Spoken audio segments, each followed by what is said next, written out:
Konyaaltı Beach is one of the most famous and beautiful tourist destinations in Antalya, captivating every visitor with its blue Mediterranean waters, the majestic Taurus mountains in the background, and a tranquil atmosphere. In this video, I invite you to an enjoyable walk along this stunning beach. From the soothing sound of the waves to the elegant walking paths and diverse facilities the beach offers, everything is ready for a perfect day. Join me to experience the coastal vibe of Antalya alongside breathtaking views and enjoy the beauty of this fascinating region. This video is designed for all nature, sea, and relaxation lovers.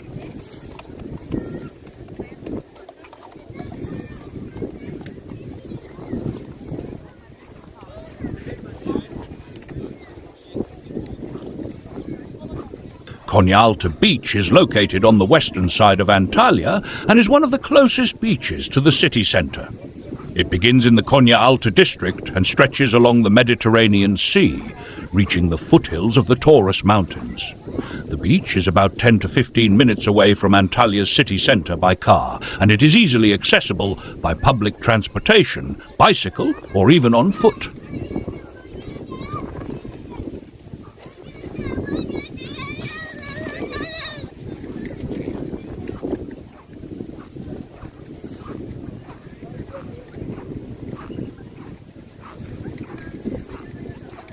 Konyaaltı Beach is one of the most famous and popular beaches in Antalya, featuring unique characteristics. 1. Long and spacious. This beach stretches over 7 kilometers, offering ample space for walking, cycling, and relaxing. 2. Special pebble and sandy shore. Unlike some sandy beaches, Konyaaltı Beach is a mix of sand and smooth pebbles, making the sea exceptionally clear and transparent. 3. Beautiful scenery. With the Taurus Mountains in the background and the blue waters of the Mediterranean, this beach offers some of the most stunning natural views in Antalya. 4. Full amenities. Numerous cafes, restaurants and resorts around the beach allow visitors to enjoy local food and drinks. 5. Recreational activities. The beach offers various water activities like swimming, jet skiing and parasailing. Additionally, there are sports fields, playgrounds for children, and cycling paths. 6. Easy access. Its location is close to Antalya's city centre, and it is easily reachable by public transportation or car. 7. Family-friendly and relaxing. Konyaaltı Beach is ideal for families and nature lovers due to its clean environment, safety, and tranquil atmosphere. 8. Beach Park. Near the beach, there is the Konyaaltı Beach Park, which includes green spaces, walking paths and picnic areas. This beach is a blend of pristine nature, modern facilities and a relaxing environment, attracting numerous tourists every year.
Geliyor oradan.